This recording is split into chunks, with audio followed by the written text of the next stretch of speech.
ជំរាបសួរពុកម៉ែបងប្អូនទាំងអស់គ្នានិងសួស្តីបងប្អូននិងក្មួយៗចាយប់មិញហ្នឹងខ្ញុំអូសទូរស័ព្ទមើលទៅក៏ឃើញវីដេអូគេធ្វើ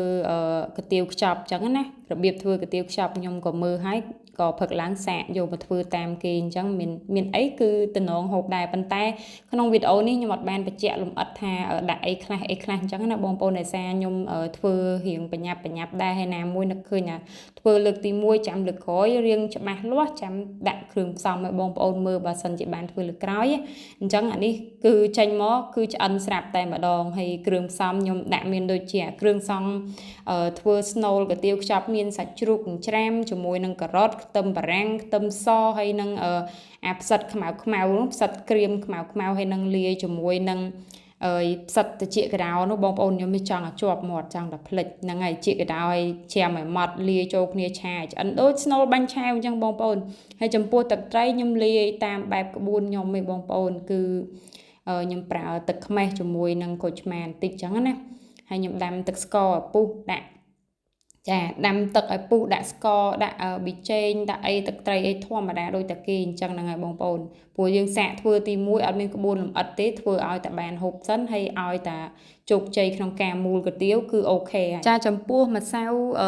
ដែលខ្ញុំយកទៅធ្វើសវកកាទៀវខ្ចប់ហ្នឹងគឺខ្ញុំប្រើម្សៅអង្ករធម្មតាបងប្អូនចាចំនួន2កូនចានចង្កឹះហើយនឹងម្សៅឆា2ចានចង្កឹះចាហើយខ្ញុំយកមកកូរជាមួយទឹកដាក់វាឲ្យរងដងដូចស្មើយើងលាងទឹកអង្ករចេញហើយបានខ្ញុំយកមកចាក់លាយប្រេងឆាលាយអីពីលើម្សៅហ្នឹងឲ្យហើយអស់ដាក់អំបិលបន្តិចកូរវាសប់អញ្ចឹងណាបានខ្ញុំយកមកចាក់លើខ្ទះសាកមួយសិនបើសិនជាចាក់មួយនឹងជោគជ័យបានខ្ញុំចាក់បន្តទៀតអញ្ចឹងតែមានអីបងប្អូនលទ្ធផលនេះគឺ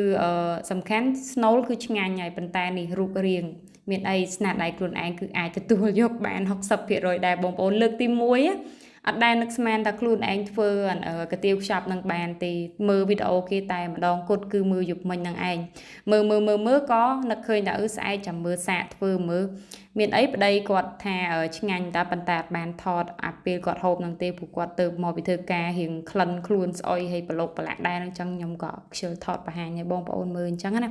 ហើយនេះលទ្ធផលគឺជោគជ័យបាន50-60%ដែររូបរាងវាអត់សូវស្អាតប៉ុន្តែរសជាតិឆ្ងាញ់ហើយខ្ញុំអត់ទាន់ប្រសពធ្វើទេបងប្អូនវារៀងបែកតិចដែរអញ្ចឹងណា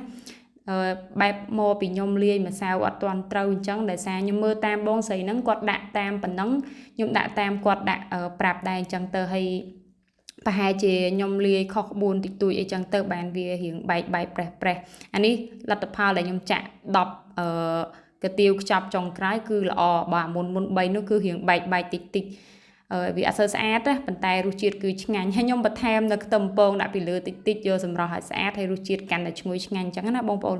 ហើយវីដេអូនាងខ្ញុំផងដែរគឺមានតែប៉ុណ្្នឹងឯងអរគុណពុកម៉ែបងប្អូនទាំងអស់គ្នាសម្រាប់ការតាមដានទស្សនាតាំងពីដើមរហូត